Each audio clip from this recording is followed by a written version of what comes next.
Salut la Bulls Nation, bienvenue sur French Bulls TV. On est désormais tout pile à une semaine de la reprise des entraînements collectifs pour les Bulls et pour l'ensemble de la NBA. Donc c'est l'occasion de revenir un petit peu sur toutes les dates qui ont été annoncées dernièrement en termes de reprise des entraînements qui sont individuels, collectifs, pré-saison, etc. Donc on va faire un petit peu le tour de tout ça et toutes les infos qui concernent les Bulls.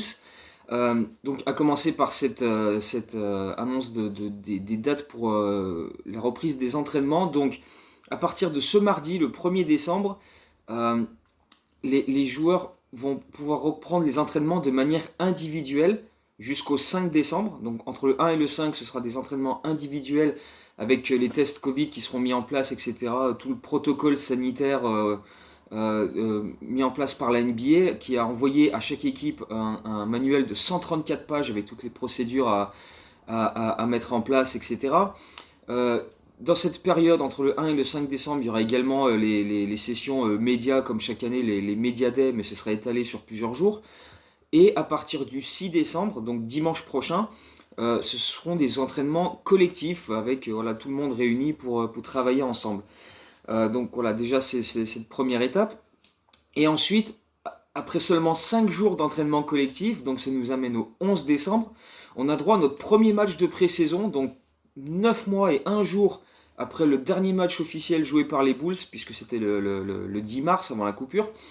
Les Bulls vont retrouver la compétition, ce sera face à Houston au United Center, pour une pré-saison qui va se dérouler en 4 matchs, avec 2 matchs à domicile face aux Rockets, les 11 et 13 décembre, et 2 matchs à l'extérieur à OKC les 16 et 18 décembre, pour le retour à Oklahoma de Billy Donovan, de Maurice Cheeks, et sachant que OKC est un des rares publics pour l'instant à pouvoir déjà accueillir du monde, un petit peu de public, alors même si ça va être très limité, hein, il me semble que c'est 2000 personnes, c'est ça à vérifier, mais puis ça peut encore changer d'ici là.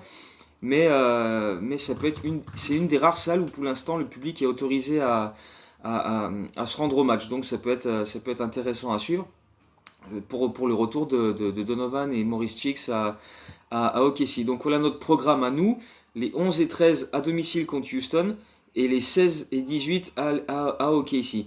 Donc voilà, ça évite qu'il y ait trop de déplacements à droite à gauche. Tu joues 2 fois la même équipe à domicile, tu te déplaces 2 fois contre la même équipe également, donc ça limite voilà, le fait de se déplacer, etc. Donc pareil, au niveau mesures sanitaires, protocoles, etc. C'est aussi un petit peu pour ça que ça a été mis en place de cette manière. Et puis autre date importante à retenir, c'est celle du 21 décembre, puisque ce sera la veille de la reprise de la saison NBA. Et c'est également le dernier jour pour faire les derniers mouvements dans ton roster et faire en sorte qu'il y ait 15 contrats garantis. Sachant qu'aux Bulls, actuellement, on en a 17, puisque ces derniers jours, on nous a annoncé les signatures et les retours de Noah Vonleh et Zach Norwell Jr. Alors Noah Vonleh, c'est un retour puisqu'il il a fait partie de l'effectif des Bulls pour la fin de saison 2017-2018. Il était arrivé à la trade deadline en provenance de Portland. On l'avait échangé contre les droits sur un joueur européen qui est jamais venu en NBA. On a même récupéré un peu de cash dans l'action. Mais bref, Vonleh, donc c'est un joueur intérieur qui peut jouer à la fois 4 et 5.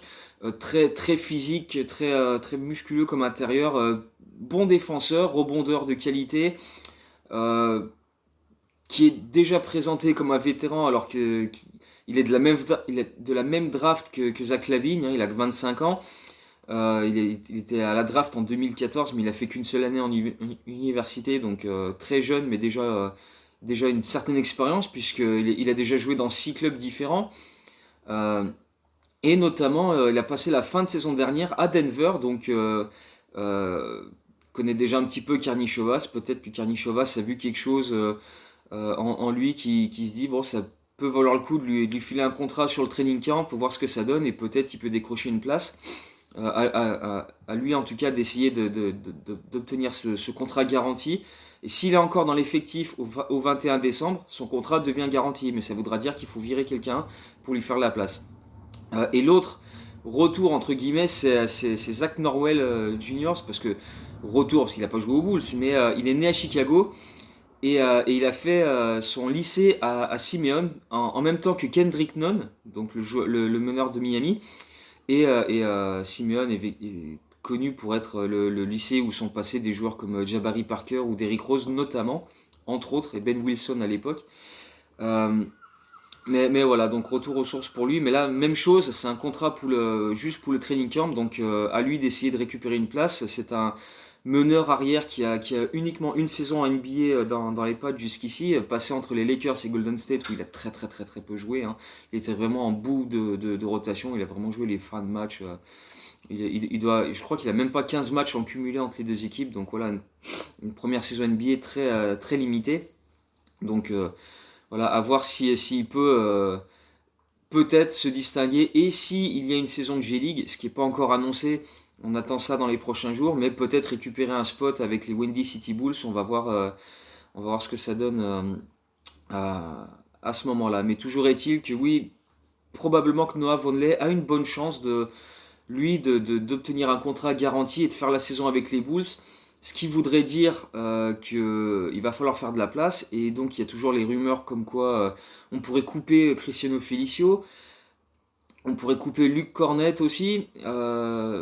Ou il y a toujours ces rumeurs-là, et comme j'en avais parlé dans la vidéo précédente, d'un trade de Tadeusz Young. Et comme je l'avais dit, voilà, c'est quelque chose qui devrait se mettre en place. Enfin, il faudrait que ça se mette en place parce que voilà, déjà l'année dernière, Teddy Young à plusieurs reprises, il avait un petit peu gueulé par rapport à son temps de jeu qui était très faible et ça risque pas de s'arranger cette année. Donc même si ça se fera pas là sur les premières semaines de décembre avant la reprise, il y a quand même de grandes chances que ça se fasse d'ici la d'ici la trade deadline au mois de mars.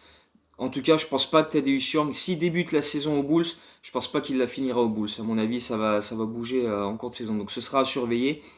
Mais toujours est-il qu'il va y avoir du mouvement si on veut garder Noah Vonleh. Soit donc il fait juste le training camp et on ne le conserve pas. Et à ce moment-là, on garde nos 15 contrats garantis. Soit on décide de le garder, mais il faudra lui faire de la place et quelqu'un va partir. Donc ce sera à surveiller. Et puis d'ici là, il y aura peut-être aussi d'autres mouvements qui seront mis en place. On va peut-être signer d'autres joueurs pour le training camp pour leur donner une chance de se montrer et peut-être décrocher un contrat. On verra bien. Toujours est-il que voilà, maintenant, ça va vraiment rentrer dans le vif du sujet puisque là, on est dimanche. Dans 2 jours, la reprise des entraînements individuels. Dimanche prochain, les entraînements collectifs. 5 jours plus tard, tu as le premier match de pré-saison. Donc là, ça y est, on rentre vraiment dans le sérieux, dans le vif du sujet. Et ça va être vraiment extrêmement passionnant à suivre une fois de plus. Donc les 4 matchs de pré-saison sont à 2 heures du matin, horaire français. Grande chance que les 4 soient en live tweet sur le compte Twitter. Donc voilà, d'ici là, évidemment.